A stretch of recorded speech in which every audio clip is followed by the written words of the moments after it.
Well, this is a recast of the EU's long-term budget for 2021 to 2027, which by chance hadn't yet been agreed by EU member state governments before the crisis hit.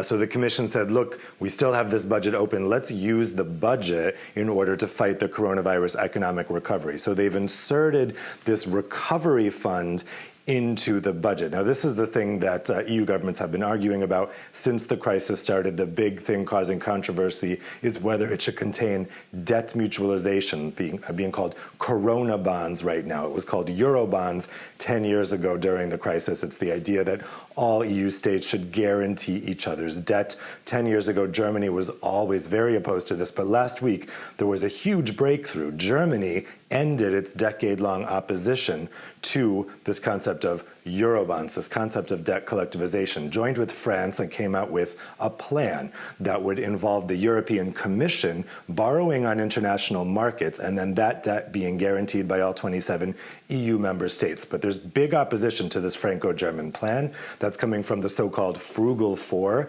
the Netherlands, Austria, Denmark, and Sweden. They came out with their own alternative proposal, which would not involve debt mutualization and would see this money go out in loans. So the Commission, we're told by EU sources, will today try to come out with a compromise which contains both loans and grants. So the Commission would borrow the international market and the grants part would be guaranteed by all 27 EU member states, but it would also be made up of loans.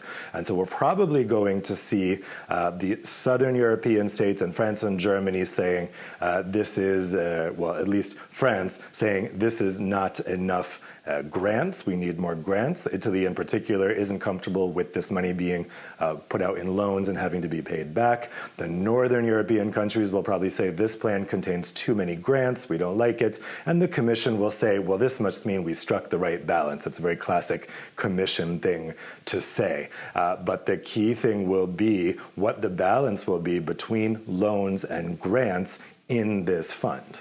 And Dave, it sounds like a lot of debate to come in the coming days and weeks, even though countries already in recession, a decision, when are we expecting a decision on it and funds to be rolled out?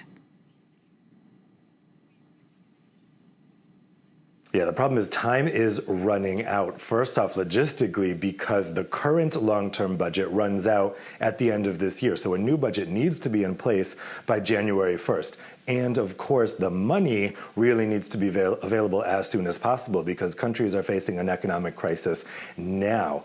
Really, in order to be in place by January 1st, an agreement would be needed by July. But the agreement on the budget has to be unanimous. All member states have to sign off on it. That means any country can veto. So all four of those frugals need to be convinced. There's also wavering countries like Finland, which didn't join in on this counter proposal, but is also really wary of this idea of debt mutualization.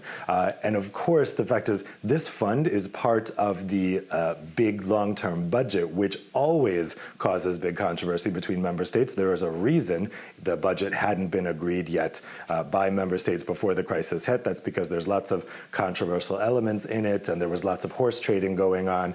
So I'm hearing from EU sources that the Commission is hoping they can get an agreement on the general principles of this by July, and then it can go for ratification because in most countries, the national parliaments also have to approve this plan. That could cause real headaches, even if all governments sign off.